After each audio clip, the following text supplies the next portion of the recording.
Cancel ஆயிடுச்சு sir. After marriage வந்து வாங்கலாம் வாங்கலாம்னு சொன்னாங்க. பட் வந்து 5 மாதம் ஆயிடுச்சு, கார் எடுக்கலை. நான் வந்து என்ன கேட்டேன், இல்லை நீங்கள் வந்து கல்யாணத்தப்பவே சொன்னீங்கல்ல கார் நம்ம சொந்தமாக வாங்கிடலாம் அப்படின்னு. சரி எப்போதான் நீங்கள் வாங்க போகிறீங்க வாங்க போகிறீங்கன்னு. பட் அவங்க ஸ்டெப் எடுத்து வைக்கிறதுக்கு, இல்லை என்னால் முடியாது, என்னால் வந்து இஎம்ஐ கட்ட கஷ்டமாக இருக்குது, இல்லை டவுன் பேமெண்ட் கொடுக்கணும், என்ன பண்ணுவேன். சரி நான் என்கிட்ட இருக்கிற சேவிங்ஸ் நான் உங்களுக்கு கொடுக்குறேன் அப்படின்ட்டு டவுன் பேமெண்ட் வந்து சப்போர்ட் பண்ணி நாங்கள் எடுத்தோம். அந்த கார் எடுத்த நாள்ல இருந்தே என்ன நான் ஆசைப்பட்டு கேட்டேன் அப்படிங்கிறதுக்காக அந்த காரை தொட மாட்டாங்க.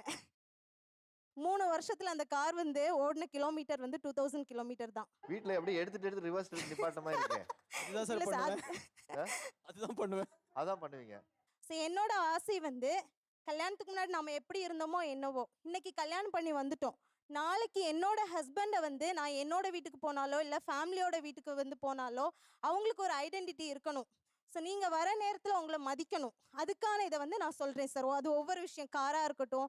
ஸோ இன்னைக்கு வந்து பார்த்தீங்கன்னா அவங்க வந்து அதை மதிக்கணும்னா என்ன மாதிரி எல்லாம் இருந்தா உங்களுக்கு ஒரு ஐடியா இருக்கும்ல? ஆமாம் சார், அது என்னன்னு கேட்குறேன். இப்போ 2 ஃபங்க்ஷன் போகிறாங்க அப்படின்னா அந்த 2 ஃபேமிலி ஃபங்க்ஷனுக்கு ஒரே செட் ட்ரெஸ் தான் வந்து அவங்க போடுவாங்க. எனக்கு வந்து அது பிடிக்காது சார்.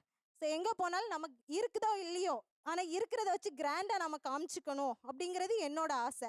இன்னொரு அவங்களுக்குன்னு ஒரு ஐடென்டிட்டி இருக்கணும். இவங்க லிபினா, ஸோ லிபி இந்த இடத்துக்கு வராங்கன்னா இவங்களோட ஜாப் இதுதான், இந்த வேலை தான் பார்க்குறாங்க. ஸோ அவங்களோட பேர் வந்து வெளியே தெரிய ஆரம்பிக்கணும் சார். பட் அதுக்கப்புறம் வந்து பார்த்தீங்கன்னா ஒவ்வொரு விஷயத்துலேயும் வந்து அவங்க அடுத்த ஸ்டெப் ஒரு இதை இனிஷியேட் பண்ணணும் அப்படின்னா அவங்களுக்கு ஒரு ஃபியர், பயம் இருக்கு. ஆமாம். என்னன்னா சார், ஃபர்ஸ்ட் வந்து அந்த மேரேஜ் டைம்ல கார் வந்து நான் வந்து வேண்டான்னு சொன்னேன். எதனாலனா, நான் வாங்கிட்டு இருந்த சேலரியை தாண்டி அப்பவே நான் வந்து எக்ஸ்ட்ராவாக தான் நான் இஎம்ஐ கட்டிட்டு இருந்தேன் ஒரு சிலதெல்லாம். ரெண்டாவது நான் வந்து பார்த்தீங்கன்னா நான் பைக் மேலே ரொம்ப கிரேஸு. 4 பைக் வச்சுருந்தேன் அப்போவே, பிஃபோர் மேரேஜ். அந்த இஎம்ஐஸ் ஒன்று அப்படி இப்படியே கொஞ்சம் கொஞ்சம் இருக்கும். சரி மேரேஜ்க்கு அப்புறம் வந்து 2 பேர் நம்ம, ஸோ நம்ம 2 பேரோடதையுமே வந்து பார்த்தாக்கணும். நான் ஒருத்தன் தான் பார்க்கணும் அப்படின்றது தான் நான் இருந்தது. ஏன்னா அவளுக்கும் வந்து ஒரு சில கடன்கள் இருந்தது, அப்பா அம்மாவை பார்த்துக்கணும்.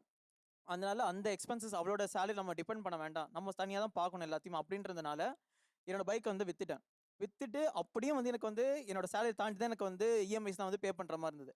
காரையும் வந்து அந்த டைமில் எடுத்திருந்தேன் அப்படின்னா எனக்கு வந்து இஎம்ஐ வந்து பார்த்தீங்கன்னா மாதம் எனக்கு வந்து 30,000 வந்திருக்கும். ஆனால் என்னோட சேலரி அப்போ வந்து பார்த்தீங்கன்னா 23 தான் எனக்கு. அந்த 7,000 ரூபாய் நான் வந்து அரேஞ்சே பண்ண முடியாதுனால, ஏன்னா எனக்கு சோர்ஸ் கிடையாது எங்கேயுமே. இன்னொன்று எனக்கு யார்ட்டையுமே போய் கேட்டு வாங்குறது எனக்கு பிடிக்காது. எனக்கு நான் அப்பா அம்மாட்ட கூட நான் கேட்டு வாங்க மாட்டேன். எதுவாக இருந்தாலும் என்கிட்ட இருக்குதா அவ்வளோதான். அதனால தான் வேண்டாம்னு சொன்னேன். அப்படியும் வந்து கார் வந்தாதான் கல்யாணம் நடக்கும்னு என்ன மிரட்டினாங்க. ஒரு விஷயம் வந்து என்னோட வீட்டில் வில்லிங் இல்லாமல் இந்த மேரேஜ் நடந்துச்சு சார். நான் வந்து எல்லார்ட்டையுமே சொல்லிட்டேன், என் ஹஸ்பண்ட் வந்து இந்த மாதிரி என்னோட பேரில் புக் பண்ண போகிறாங்களாம் அப்படின்னு. ஸோ அப்படின்னு சொல்கிறப்ப அது நடக்கலை அப்படின்னு சொல்கிறப்ப எல்லாரும் முன்னாடியும் எனக்கு அசிங்கமோ இல்லையோ, அவங்க வந்து பார்க்குறவங்க இல்லை கேட்குறவங்க வந்து என் ஹஸ்பண்ட் அசிங்கமாக நினச்சிடக்கூடாது. என்ன நடந்தது சார் அந்த டைமில், எனக்கு வந்து அப்படி நான் வந்து ஒர்க் பண்ணி பார்த்தேன். சரி ஓகே, இந்த கார் எடுத்தால் நமக்கு வந்து இஎம்ஐ வந்து இது கட்ட முடியும், எப்படியே நான் மேனேஜ் பண்ணிக்கலாம் ஏதாவது ஒரு சோர்ஸ் மூலியமா அப்படின்றதுல பிளான் பண்ணேன்.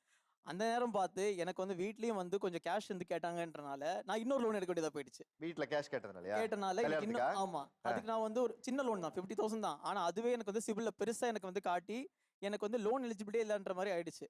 அப்படியே வந்து திரும்ப போராடி எடுத்து வந்து அவங்க வந்து சரி சார் நான் பண்ணித்தரேன், ஆனா இன்ட்ரெஸ்ட் ரேட் உங்களுக்கு வந்து 11% அப்படின்ட்டாங்க. அப்படி 11% வச்சுட்டா அதை நான் காரை வாங்குறது ஒரு லேண்டை வாங்கிட்டு போயிடலாமே அப்படின்ட்டு நான் வந்து புக் மட்டும் தான் பண்ணேன். சரி கல்யாணத்துக்கு வந்து கார் மட்டும் வந்துட்டு போயிட்டோம், கார் நமக்கு வேண்டாம், கல்யாணம் முடிச்சோடனே காரை திரும்ப கொடுத்துடலாம் அப்படின்னு சொல்லிட்டு பிளான் பண்ணா, கடைசி அவங்களும் வந்து இல்லை சார் டிஸ்பிளே எங்களால் பண்ண முடியாது அப்படின்ட்டாங்க. போயிடுச்சு. ட்ரையல் பாக்ஸ் பண்ணி தான் கொண்டாந்து கொடுத்துருப்பாங்க. இல்லை சார், புக் பண்ணிட்டு நாங்கள் என்ன சொல்லிட்டோம்னா, நான் சைன்லாம் பண்ணிட்டேன், எல்லாமே புக் பண்ணியாச்சு, எனக்கு கார் இந்த டைமில் வேணும், நான் டவுன் பேமெண்ட் இது பண்ணுறேன் அப்படின்னு சொல்லிட்டேன் எல்லாத்தையுமே. அவங்களும் ஓகேன்னு சொல்லிட்டாங்க. அதுக்கப்புறம் அவங்க வந்து நான் சொல்லிட்டேன் எனக்கு வந்து மேரேஜுக்கு எனக்கு கன்ஃபார்மாக எனக்கு வேணும், ஏன்னா டிலே ஆகும் அப்படின்னு சொல்லிட்டாங்க. நான் இந்த பாயிண்ட்டை பிடிச்சி வச்சுக்கிட்டு நீங்கள் டிலே பண்ணுங்க பிரச்சனை இல்லை, ஏதோ ஒரு கார் எனக்கு டிஸ்பிளே ஆகணும் எனக்கு அன்னைக்கு, அதுக்கப்புறம் நீங்கள் எனக்கு என்னோட காரை கொடுத்துருங்க அப்படின்னு சொல்லிட்டு நான் வந்து அவங்க கிட்ட டிமாண்ட் பண்ண அவங்க ஓகேன்னு சொல்லிட்டாங்க. லாஸ்ட் மினிட்ல கவுத்து விட்டாங்க. அதில் வந்து மாட்டிக்கிட்டேன் நான். அதுக்கப்புறம் வந்து மேரேஜுக்கு அப்புறம் வந்து திரும்பவும் கேட்டாங்க. நான் வந்து அப்போ வந்து ஸ்ட்ரிக்டா சொல்லிட்டேன், மேரேஜ் நடந்திருக்கே கார் இல்லாம. அதுவே பெரிய விஷயம் தான் சார் அன்னைக்கு. சார் அது மட்டும் இல்லை சார், இப்போ அவங்க வந்து இந்த விஷயம் சொன்னாங்க ஓகே, ஸோ அவங்களால முடியாது அப்படின்னு சொன்னதுக்கு அப்புறமும் நான் எடுக்க வச்சேன் சார். எடுக்க வச்சு அதுக்கப்புறம் வந்து இஎம்ஐ வந்து கட்டினாங்க, 2 பேரும் ஷேர் பண்ணி தான் கட்டினோம். ஆனால் அன்னைக்கு அவங்க முடியாது அப்படின்னு இருந்திருந்தாங்கன்னா கண்டிப்பாக அந்த கார் எடுத்திருக்க முடியாது. அதே மாதிரி தான் சார் நிறைய விஷயங்கள். ஸோ ஒரு லேண்ட் வாங்குறதா இருக்கட்டும். கார் எவ்வளோக்கு வாங்குனீங்கம்மா? 7 lakhs வந்துச்சு சார். இப்போ எவ்வளோக்கு கொடுத்தா? சார் அந்த கார் வந்து சேல் பண்ணது வந்து பார்த்தீங்கன்னா, இப்போ 3,50,000க்கு இப்போ தான் சார் சேல் பண்ணோம். கார் வந்து 7 லட்சத்துக்கு வாங்கி இப்போ 3,15,000 ஆமா சார். ரூ. வித்திருக்கீங்க. 50,000க்கு 3,50,000 அந்த காரை வித்திருக்கீங்க இல்லையா? ஆமா சார். நஷ்டம் யாருக்கு? நான் சேல் பண்ண வேணான்னு தான் சார் சார் சொன்னேன். இப்போ அது சேல் பண்ணிட்டு அதுக்கு பதிலா வந்து இன்னொரு கார் இப்போ எடுத்திருக்கிறாங்க. அதை விட பெரிய காரா எடுத்திருக்கிறாங்க சார். அவங்க வண்டி வாங்கினதே தப்புன்னு ஒரு சொன்னீங்க. அந்த நேரத்துல உங்களுக்கு வருமானம் இல்ல, சிபில் ஸ்கோர் இல்லைன்னு சொன்னீங்க. அதுக்கு மேல பெரிய காரா செலவு பண்ணி வாங்க வேண்டிய நிர்பந்தம் என்ன? அவங்க ப்ரெக்னெண்ட்டாக இருக்காங்க சார் ஒய்ஃபு. ஸோ அதனால வந்து நான் எங்கேயுமே எங்கேயாவது ட்ராவல் பண்ணணும், எங்கேயா ஹாஸ்பிட்டல் இமீடியட்டாக கூட்டு போனோம் அப்படின்னா வீட்டில் யாருமே கிடையாது. நான் மட்டும் தான் கூட்டு போகணும். ஆஃப்டர் 3 இயர்ஸ் ப்ரெக்னென்ட் ஆயிருக்கா. நான் ரொம்ப ரொம்ப காஷியஸாக தான் இருக்கணும். அவள் இல்லைனாலும் நான் இருந்தாகணும் அதில். அதனால வந்து அந்த பாரத்தை வந்து நான் எடுத்துக்கிட்டேன். வேற வழி இல்லை, நான் இப்போ இந்த டைமில் நான் பண்ணி தான் ஆகணும் அப்படின்றது. எனக்கு அது வந்து எப்படி பார்த்தா அந்த லாஸ் தான் ஆக போகுது. நான் இப்போவும் கடனாலே தான் இருக்கேன். ஆனால் அது வந்து எனக்கு இப்போ அவளோட ஒரு சிச்சுவேஷனுக்கு அது யூஸ் ஆகிட்டு இருக்குன்ற மட்டும்தான் நான் அதை எடுத்தேன். 3 வருஷம் கழிச்சு நீ வீட்ல ஒரு வாரிசு வரப்போகுதுன்னொடனே, சம்பளத்த பார்க்கல, எவ்வளோ வந்து நம்ம கடனாளி ஆகுங்கிறத பார்க்கல அப்படிங்கும்போது, அந்த இடம் தான் ஆண்களை நீங்கள் புரிந்து கொள்ள வேண்டிய இடமா இருக்குன்னு. இங்க அநேகம் பேரு எப்படிப்பட்ட வாழ்க்கை வேணும்? எப்படிப்பட்ட கல்யாணத்துக்கு முன்னாடி ஆசையா வாழ்க்கை எப்படி இருக்கணும்னு கேட்கும்போது, எல்லாரும் அவங்கவங்க ஒரு கருத்துக்கள சொன்னாங்க. மனைவிகளுடைய ஆசைகள் என்ன மாதிரி உங்களுக்கு மன அழுத்தத்தையும், நெருக்கடியும் குடுக்குது? நான் வந்து இப்போ டெய்லராக இருக்கேங்க. திருப்பூர்ல வந்து டெய்லராக ஒர்க் பண்ணிட்டு இருக்கிறேன். எங்களுக்கு கல்யாணம் ஆகி பார்த்தீங்கன்னா, இந்த நாளையோட 8 வருஷம் ஆகுதுங்க. இந்த 8 வருஷத்தில் வந்து அவங்க லவ் மேரேஜ் தான். அவங்க வீட்டை எதிர்த்து தான் வந்து கல்யாணம் முடிச்சுட்டாங்க. அவங்களுக்கு தேவை கேட்கறதுக்கு முன்னாடியே நான் எல்லாமே பண்ணியிருக்கிறேன். இப்போவும் பண்ணிக்கிட்டு இருக்கிறேன். அவங்களோட கௌரவத்தை காப்பாற்றணும்னு நான் நினச்சி, அவங்க ஆசைப்பட்டு நான் செஞ்ச ஒரு விஷயம் அவங்க பண்ணணும்னு, வீடு எனக்கு கட்டணும்னு ஆசை. அதாவது நான் எந்த ஊர்லேருந்து உன்னை தேடி வந்தனோ, அந்த ஊரில் நான் வீடு கட்டணும் அப்படின்னு அவங்க ஆசைப்பட்டாங்க. எங்கள் கையில் இருந்தது அந்த 7 வருஷமாக நான் சம்பாரிச்சது வந்து ஒரு 10, 12 பவுன் நகை நாங்கள் சேர்த்து வச்சுருந்தோம். அதெல்லாம் விற்று வீடு லோன் போட்டு கட்டலான்னு சொல்லி அவங்களும் பேசி டிசிஷன் பண்ணாங்க. நானும் 2 பேர் பேசி தான் டிசிஷன் பண்ணி கட்டினோம். அவங்க என்ன சொன்னாங்க, கட்டுங்க, நானும் உங்க கூட வேலைக்கு வரேன். அவங்களும் டெய்லர் தான். 2 பேரும் ஒர்க்குக்கு ஒன்றா தான் போயிட்டு இருந்தோம். ஒரு 1 இயராக கட்டிட்டு தான் இருந்தோம். லோன் வாங்கி வீட்டையும் கட்டியாச்சு. அவங்க வீட்டு சைடும் பேச ஆரம்பிச்சிட்டாங்க. எல்லாம் ஓகேவா நல்லா போயிட்டு இருந்துச்சு. 1 இயர் கட்டிட்டோம். திடீர்னு அவங்களுக்கு உடல்நிலை சரியில்லை. 3 மாசமா அவங்க வேலைக்கு போக முடியாத சூழ்நிலை. என்னோட ஒரு ஆள் சம்பளத்தை வச்சு மாதம் வந்து இஎம்ஐ பார்த்தீங்கன்னா 21,500. நான் மாதம் ஒரு 30 ரூபா சம்பாதிப்பேன். அவங்க ஒரு 20 ரூபா சம்பாதிப்பாங்க. அதை மெயின்டைன் பண்ணி தான் 20 ரூபா போனாலும் ஒரு 20 ரூபாயை வச்சு நம்ம சமாளிச்சிடலாம் அப்படிங்கிற ஒரு இதில் நமக்கு பண்ணது. அவங்க 3 மாசமா வரல. லோன் அப்படியே லாக் ஆயிடுச்சு. அவங்க வீட்டில் வந்து பேசுவாங்களே தவிர பண உதவிங்கிறது எதிர்பார்க்க முடியாது. செய்யவும் மாட்டாங்க. ஏன்னா அவங்களுக்கு வந்து அந்தளவுக்கு இன்னும் என் மேலே நம்பிக்கை வரல. என்னதான் நான் பண்ணாலும் அவங்களுக்காக அதை ரிஸ்க் எடுத்து எல்லாம் நான் பண்ணி கடைசியில் இருந்ததெல்லாம் விற்றதும் போக வீடும் கையை விட்டு போயிடுச்சு. நான் கண்டினியூவாக வேலைக்கு போகிறனால எனக்கு என்ன ப்ராப்ளம் இருந்துச்சுன்னா, இந்த 2 கட்டை விரலில் இருக்க நரம்பு வந்து வீங்கிருச்சு. டாக்டர் என்ன சொல்லிட்டாங்கன்னா, நீங்கள் வந்து டெய்லரிங் வேலையை மாற்றுங்க, அந்த வேலையை ஹெவி ஒர்க்கே பண்ணக்கூடாதுன்ட்டாங்க. அதே வேலையை செஞ்சாலும் ஒத்துழைக்க மாட்டேங்குது. இப்போ லோன் போட்டு அவங்களோட நகை போனதும் போச்சு, என்னோட 7 வருஷம் உழைப்பு மொத்தமாக போச்சு. இப்போ எதுவுமே இல்லாமல் வாடகை வீட்டில் வந்து உட்காந்துருக்கோம். இவன் கூடலாம் இருக்க மாட்ட நீ எப்படியோ போயிருவ, இவன் கூட நீ வாழ மாட்ட அப்படின்னு அசிங்கமா பேசியிருக்காங்க. அந்த இடத்துல நான் இவர் கையை பிடிச்சி அந்த ஊருக்குள்ள நடக்கணும் அப்படின்னு நான் நினைச்சுதான் பண்ணினேன். ஆனா வந்து இவர் உழைப்பும் போய் அந்த வீடு என் கையை விட்டு போனது இன்னைக்குமே என்னால ஏத்துக்க முடியல. இன்னும் நான் சைன் பண்ணல, இதுல ஏத்துக்க முடியல. ஆனா அந்த 12 பவுன் நகை நீ மட்டும்தான் வேலைக்கு போய் சம்பாரிச்ச, நான் கூட வரல. அப்ப லோன் போட்டதுக்கு அப்புறம் தான் நான் வேலைக்கு வந்தேன் கூட. ஆனா அந்த 12 பவுன் நகை நீங்க மட்டும்தான் வேலைக்கு போய் சம்பாரிச்சீங்க, நான் இல்லைன்னு சொல்லல.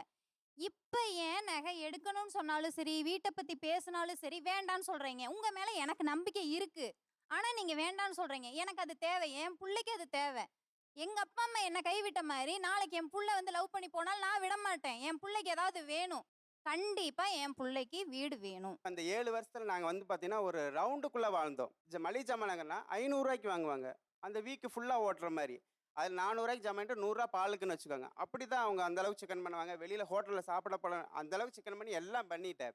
இப்போ வீடு மொத்தமாக போச்சு. மறுபடியும் நீ அதே டாபிக்கில் வந்து மறுபடியும் நம்ம வாழக்கூடிய வாழ்க்கையை நீ ஏன் ஸ்பாயில் பண்ண பார்க்குற? கொஞ்ச நாளாக நம்ம ஒரு ஆண் இந்த இடத்துல வந்து உட்காந்து, என் மனைவியிடம் நான் காதலையும் அன்பையும் கொடுத்துக்கிட்டே இருக்கேன், திரும்ப அதை தான் நான் எதிர்பார்க்குறேன், ஆனா எனக்கு அந்த பக்கம் இருந்து பொருளாதார எதிர்பார்ப்பு மட்டுமே இருக்கு, என் கூட உட்காந்து பேசணும், என் கூட கொஞ்ச நேரம் செலவழிக்கணும். அவர் சொன்னதுல ஒரு அழகு இருக்கு.